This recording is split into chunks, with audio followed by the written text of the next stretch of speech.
gente lá atrás aqui tinha uma pessoa importante aqui.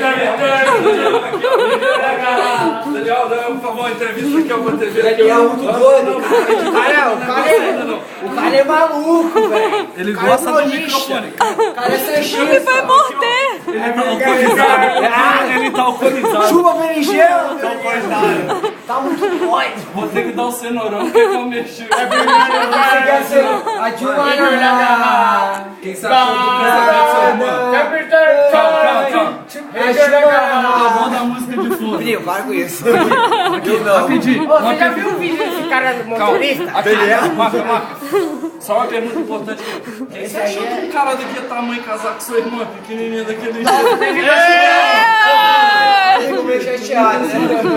Chorou demais. Ele tá emocionado aqui. Fala assim, cabeça. Ele Não, tá porque se emocionado. rachar no meio eu saio recolhendo as partes. Ele tá emocionado aqui, gente. Vamos ter um pouquinho. A Paniquete vai fazer uma dancinha aqui, vai animar a galera. A paniquete.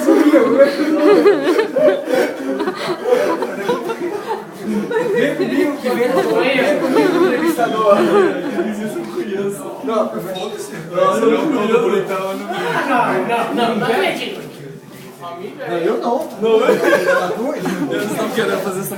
Daniel, faz a claquete aqui pra fechar o programa. Daniel. Só craquete. Claquete, assim, ó.